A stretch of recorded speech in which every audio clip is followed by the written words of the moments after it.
In the box, in the packaging, you're going to receive one of these. It's for your registration for your bike. It's very important. Make sure you look for it as soon as you open the box. And you can go online and register your bike. The serial number on your bike is right here on the front on the steering tube. And so you need that and this, and you can register your bike online. And also you could look up, use your manuals online also. So as far as the tools, it comes with all the tools that you actually need. This is just a charger. Inside the toolbox, there's some extra bolts that you don't need unless you lose them.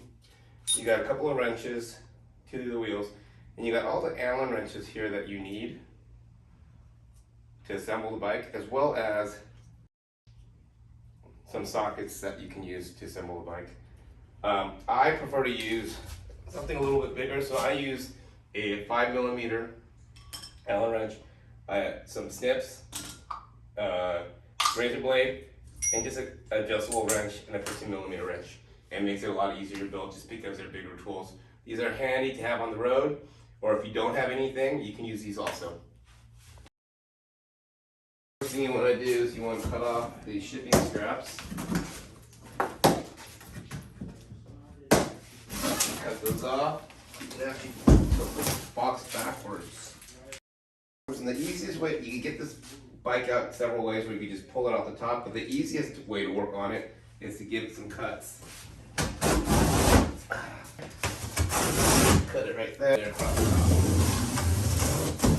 Then you can just open it up just like that. Do that, the bike's already laying there flat, so you don't have to lift it or anything. You start unpacking, take out all the packing material, put it aside, throw away. Don't forget your material that comes with it. Once you're at this point and you take all the styrofoam out, there's several cuts that you need to make to the zip ties. So first thing you want to take off is the wheel. So just go ahead and clip off all the zip ties on the wheels.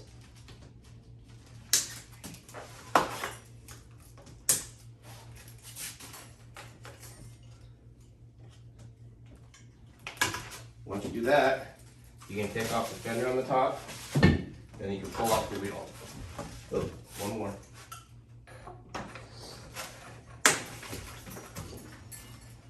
Put the wheel aside. Continue to make some clips, get all the parts off. This is a toolkit that it comes with. This will clip off the handlebars. And then what you want to look for is this little box and this box. This box is the battery. And this box has a couple of important things. Alright, so these are the three things you want to look for. One is the actual battery that goes on the bike. The second one is the charger that goes with it. And the third one is this toolkit. Inside this toolkit, it'll have all the tools that you need to actually build the bike. But if you have better tools, I recommend you use the better tools that are full size. So what you want to pull out of here is the axle. And when you get this axle, you want to put it on this wheel.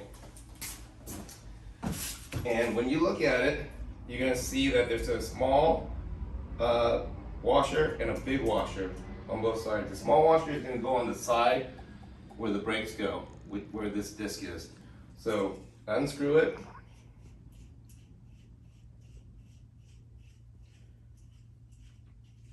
Take out the two washers on the side, leave the fat washer, have the fat washer going on the opposite side of the brake, put in the skinny washer, and then the last washer on here.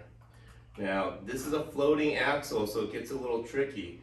So what you want to do is you want to unbolt both these end bolts all the way to the end so that they're both hanging on so you can center them. So now they're both hanging on and they can be centered. So put this aside, and you can actually grab the bike and prop it up. And what you want to do is you want to remove the shipping devices. This is in the brakes. You just pull it out of there, and that one just sits on the forks. So now what you can do is you can actually put on this wheel. Alright, this is the trickiest part of the entire bike build. It's going to come with an axle that looks like this, where it's going to have two end nuts, it's going to have two washers in the middle, and then two spacers. One's going to be a fatter spacer, and one's going to be a thinner spacer. So when you look at the wheel, you want to take one side off so you can get the axle in there. And you want to make sure that the fatter spacer is on the opposite side of the disc brake. So this is the side where the fatter spacer goes. The thinner spacer is going to go on the disc side, and then you're going to put on the end cap. So once you put on the end cap, you want to put both end caps at the very end, so they're barely hanging on, because you're going to put this onto the forks. So how it should look is end cap, thin washer, thin spacer, fat spacer, thin washer, end cap. So the forks are going to go down right in between there and right in between there. So hold it carefully so you're not moving anything around. Lift up your bike, and you need to put the forks down right in that space, but simultaneously what you're trying to do is get the disc brake to attach. Oops. See, it's a little difficult, so let me redo that real quick. After you space it,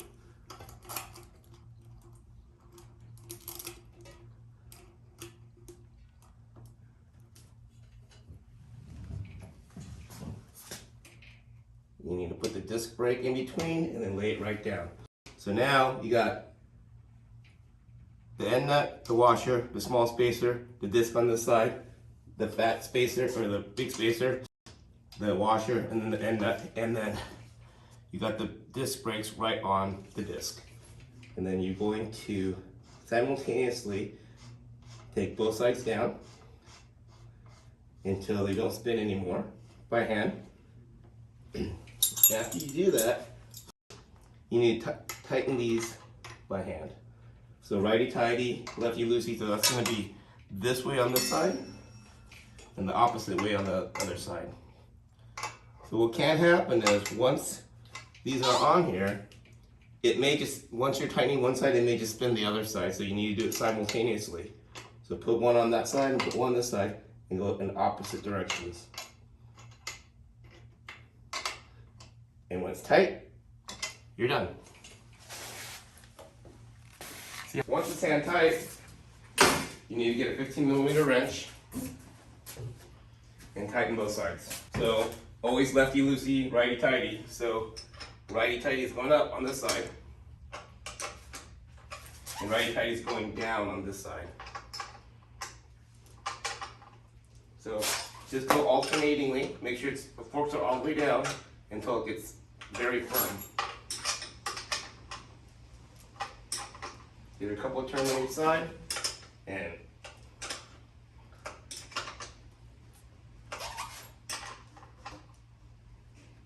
okay.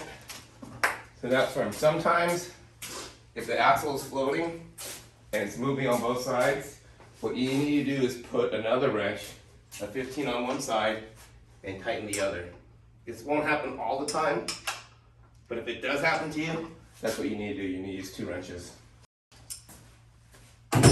After that, now the bike is set up where it can stand up on its own, on the kickstand, and it's pretty easy at this point. Just take off all the packaging.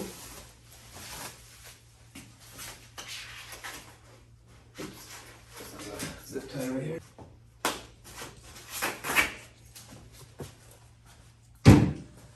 You're going to slide this stem, and you can see inside the stem right here that there's a groove, and that groove needs to match. So you can slide this in after you open that. There you go. And then you lift. And after it comes all the way down, you just snap that together. And then on the top end, after you adjust the height of the handlebars that you want, however high you want it, you just snap this together. So you're good on the handlebars. Next thing is you keep on unpackaging.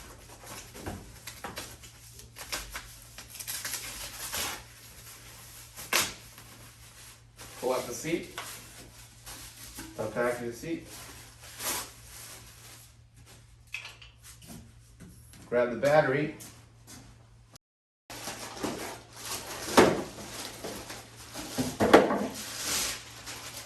the key is attached to the battery, pull that off, put that aside for now. And there's a locking mechanism on the back of the battery.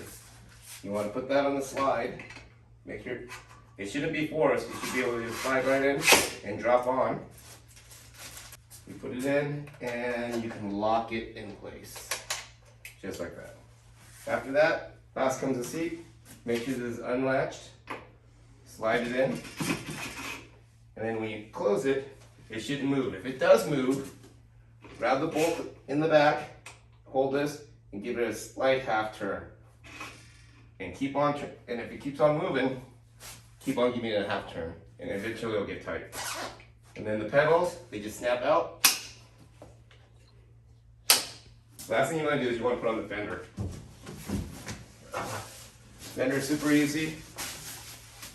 All it is the 5mm bolt, Allen bolt, and a 10mm crescent wrench. So you just take that off on the back. The light will be floating there. Put this in, and so you want to take the main bolt out. Slide this guy right up. Put this bolt in there. And put this light right in between those two. And then put the back bolt back on. So basically, however the housing was, you're going to put the two things on the fenders, the two flanges on either side. So the bolt goes on top, then the light, then the nut on the other side. And once you get that going, you just get this 10mm wrench, hold it in the back, and then you can spin the 5 in the front.